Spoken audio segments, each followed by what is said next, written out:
Halo teman-teman semua, kembali lagi di channel BMP Sistem Informasi UT. Di video ini kita bakalan belajar tentang BMP Rekayasa Perangkat Lunak.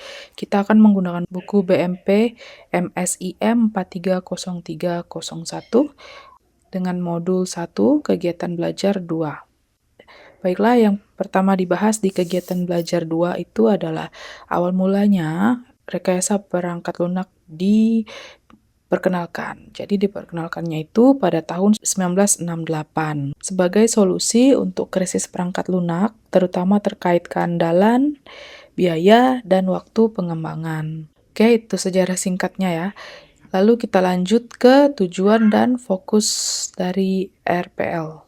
Tujuan dan fokus dari rekayasa perangkat lunak itu bukan sekedar menulis kode, melainkan penerapan prinsip dan konsep rekayasa untuk menghasilkan perangkat lunak yang punya nilai ekonomi, yang bisa dipercaya, yang bisa bekerja secara efisien pada mesin komputer.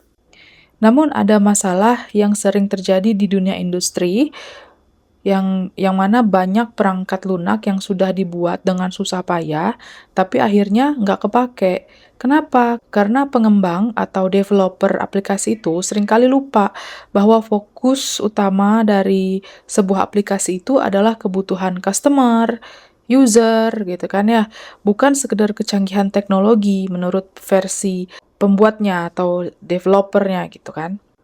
Selanjutnya adalah fokus dari RPL. Nah, fokus RPL itu adalah memastikan produk yang dikirimkan atau diberikan gitu kan ya, atau yang dibuat itu benar-benar bermanfaat. Software yang dianggap berkualitas dalam rekayasa perangkat lunak itu harus memenuhi 4 kriteria utama, yaitu maintainability, dependability, and robust, efficient, usability. Jadi maintainability itu artinya harus bisa dipelihara dan bisa dikembangkan, mengikuti kemajuan teknologi, kemajuan zaman, dan sebagainya.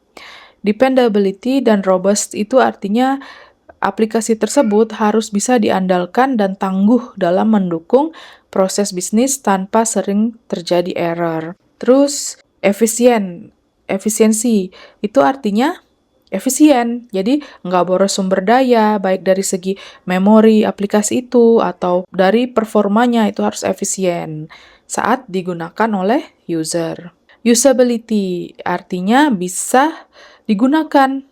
Jadi kalau buat software tapi nggak bisa digunakan ya sia-sia, tidak masuk ke kriteria dan fokus dari software yang baik. Misalnya kita mau bangun rumah, percuma kalau rumahnya mewah, tapi penghuninya nggak bisa buka pintunya, atau pintunya sekali dibuka roboh gitu kan. Jadi tidak ada gunanya. Dan seperti itulah kriteria usability of software. Jadi software itu harus bisa digunakan. Jadi sebagai kesimpulan, tolak ukur keberhasilan sebuah software bukan dari seberapa rumit kodenya gitu ya. Software yang baik itu yang berorientasi kepada pengguna, bukan pada developernya. Lanjut kita ke tahapan pengembangan perangkat lunak. Nah, tahapan pengembangan perangkat lunak itu ada fasenya. Yang pertama itu berfokus pada what, yaitu mengidentifikasi informasi apa yang harus diproses, fungsi sistem, kriteria validasi, hingga mendefinisikan sistem.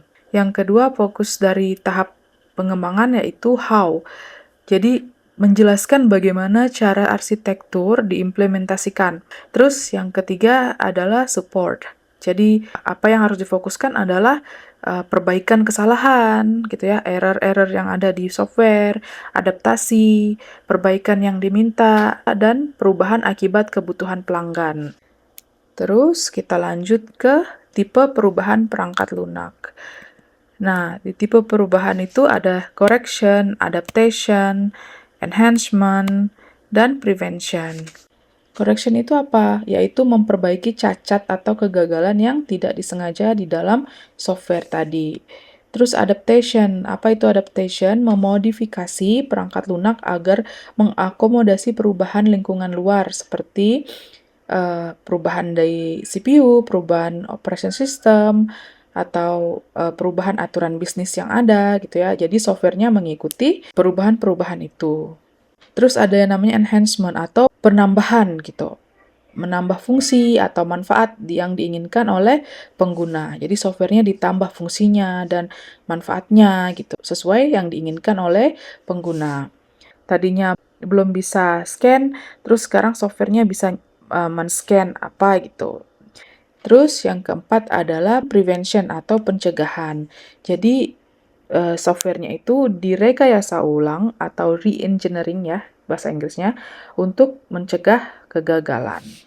Di prevention ini pencegahan atau re-engineering itu ibarat kita ganti instalasi listrik di rumah yang udah tua, yang kabelnya tuh udah ngelupas-ngelupas gitu ya. Lampunya memang masih hidup, masih nyala, tapi kita ganti kabelnya, nggak nunggu nanti kalau lampunya udah mulai konslet-konslet gitu, nggak. Jadi kita ganti sebelum lampunya itu ada masalah gitu ya.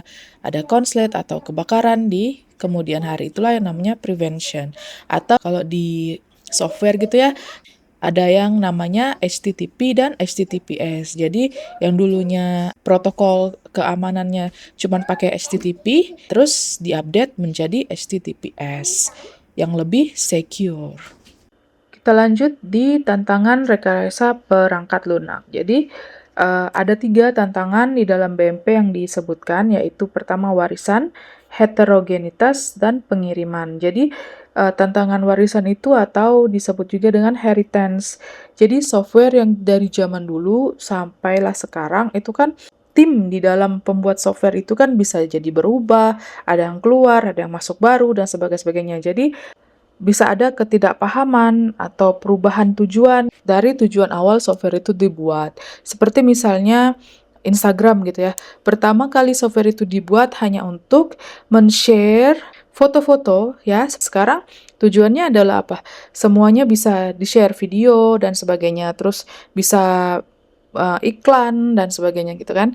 Nah, terus yang kedua adalah heterogenitas. Heterogenitas itu kebalikan dari homogenitas. Jadi kalau homogen itu kan satu, kalau hetero itu berarti berbeda-beda gitu ya. Dalam tantangan RPL itu, heterogenitas artinya software itu harus dapat beradaptasi dengan perkembangan zaman gitu ya.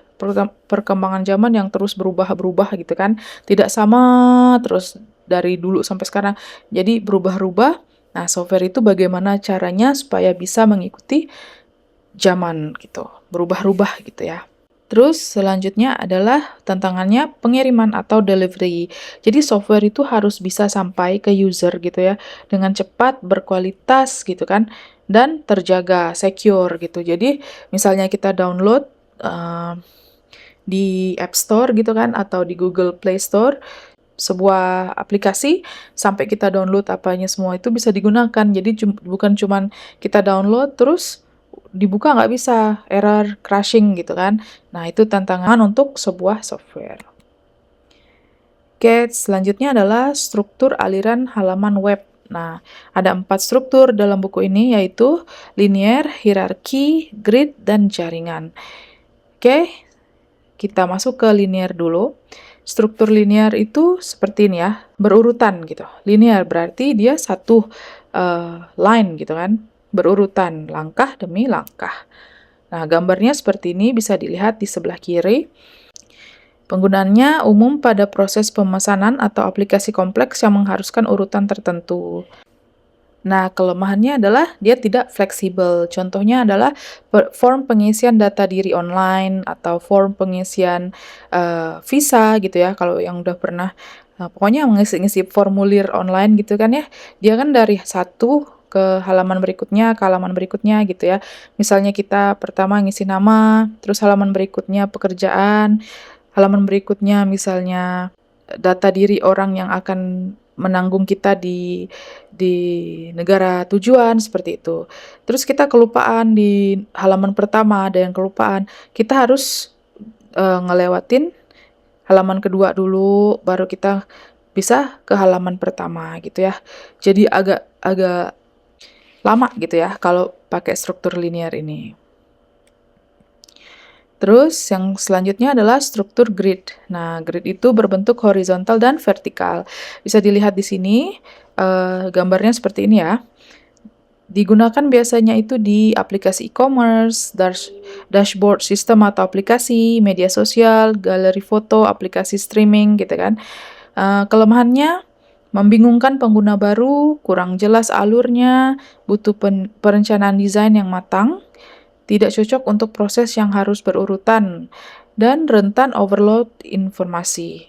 Contohnya Google Drive, Netflix, dashboard admin WordPress. Terus kita lanjut ke struktur hierarki. Nah, hierarki ini seperti diagram pohon gitu kan ya, gambarnya. Jadi, definisinya adalah di organisasi dari umum atau dia lebih spesifik gitu ya. Penggunaannya biasanya di e-learning, di website pemerintah, sebuah sistem informasi, di knowledge based documentation. Kelemahannya apabila terlalu banyak link yang ditampilkan dapat menimbulkan kebingungan bagi pengguna. Contohnya hierarki ini adalah Wikipedia gitu ya. Terus kategori di produk e-commerce gitu kan. Terus navigasi di e-learning. Nah, misalnya di Tokopedia gitu ya. Kan ada kategorinya gitu kan. Kategori produk yang kita mau. Nah, misalnya kita klik kategori terus keluar baju perempuan gitu kan ya. Nah, nanti di bawah baju perempuan itu ada lagi cabang di bawahnya. Baju perempuan misalnya baju tidur, baju kemeja gitu kan ya. Terus kita tekan misalnya kemeja. Nah, kemeja itu nanti ada lagi cabangnya misalnya kemeja berkerah, kemeja tangan panjang, pendek gitu kan. Terus ada lagi misalnya di bawahnya itu warna apa dan sebagainya. Nah, itulah yang dibilang struktur hierarki. Dia ada anaknya lagi gitu. Dan yang terakhir adalah struktur jaringan. Disebut juga struktur web murni. Struktur ini fleksibel karena memungkinkan penelusuran yang tidak terbatas. Biasa digunakan untuk menjelajah secara bebas, jadi tidak ada urutan-urutan, membutuhkan sistem dengan banyak relasi antar konten, ingin berpindah ke berbagai halaman tanpa batasan urutan, mengakses informasi yang terhubung satu sama lain atau cross-linking. Jadi kelemahannya bisa seperti hierarki. Kalau terlalu banyak linknya, bisa menimbulkan kebingungan untuk pengguna. Contohnya YouTube, rekomendasi dan relasi konten. Google Search, Facebook. Nah, kalau di Facebook misalnya ya, kan ada tuh biasanya keluar teman yang Anda kenal gitu kan ya. Terus kita klik lah profilnya. Terus di bawah profilnya nanti ada lagi teman yang mungkin Anda kenal. Terus kita klik lagi.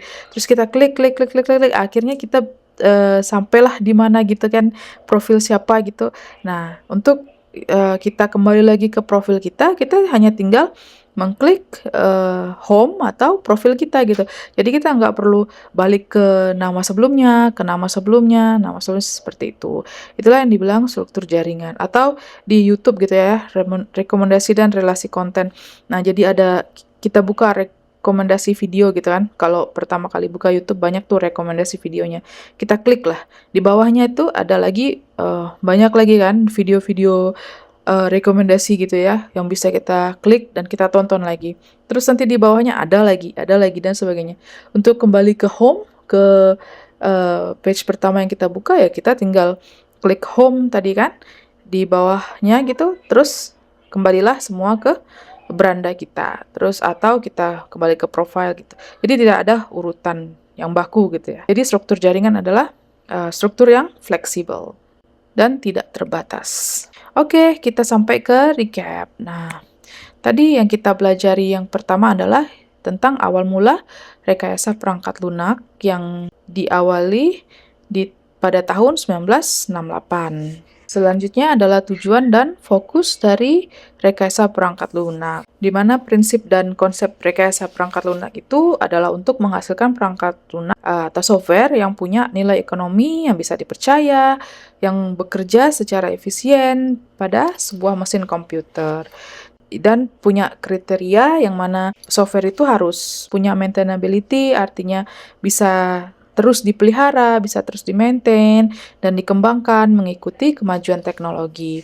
Terus, dependability dan robust, atau bisa terus diandalkan gitu ya. Dan tangguhnya. Dependability itu bisa diandalkan, dan robust itu artinya tangguh gitu ya. Jadi software itu harus bisa terus diandalkan dan tangguh dalam mendukung proses bisnis atau apapun lah itu ya, tanpa sering terjadi error. Efisiensi. Nah, jadi software itu harus efisien. Efisien sumber dayanya, efisien pemakaian memorinya, efisien performanya saat digunakan. Terus usability, yaitu dia harus bisa digunakan.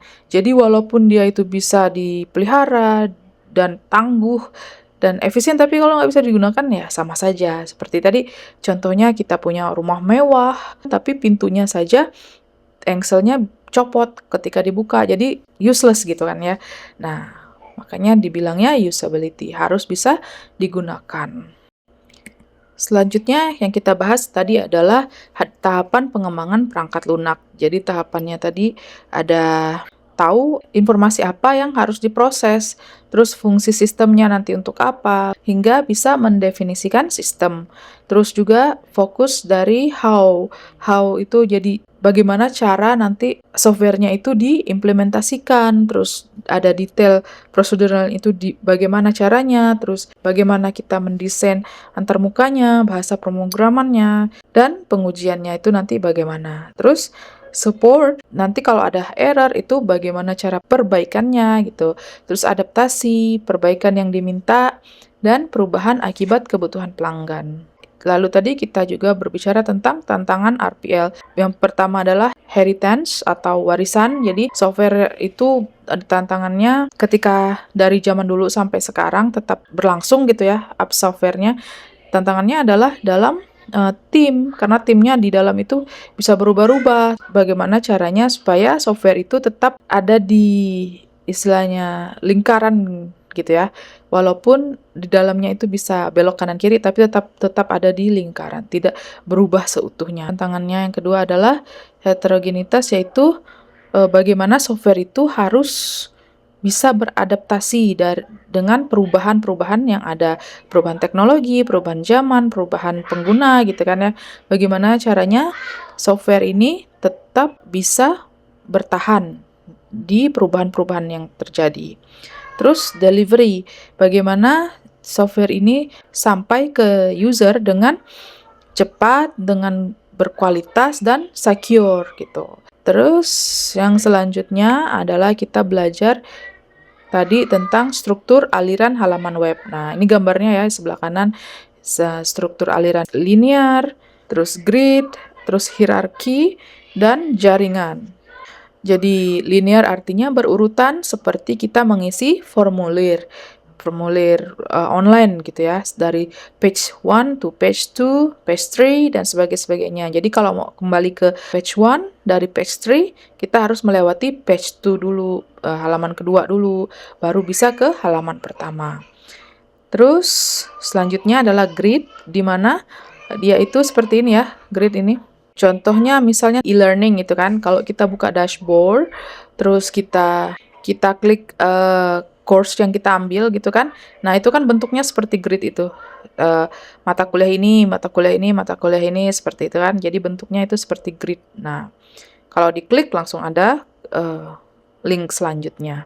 Terus ya, yang selanjutnya adalah struktur hierarki, di mana dari satu link itu bisa ke link selanjutnya, dan dia terus banyak di bawahnya. Misalnya tadi e-commerce kan, misalnya kita mau buka Tokopedia gitu ya, terus ada kategori belanjaan yang kita mau, misalnya baju wanita, terus baju wanita itu ada misalnya baju atasan, terus baju atasan itu terus ada lagi di bawahnya misalnya kemeja, baju dress, atau sebagainya tadi ya. Oke, dan struktur jaringan, di mana ini yang paling fleksibel, tidak ada batasannya. Kita buka Facebook, kita masuk teman yang kita mungkin tahu gitu kan ya.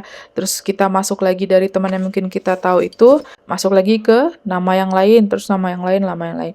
Jadi kalau mau kembali langsung ke sini, kita bisa tinggal kita klik profile kita atau home button gitu kan ya. Atau waktu kita nonton di YouTube ada rekomendasi video, kita tinggal klik, terus ada rekomendasi lagi, kita klik, dan seterusnya.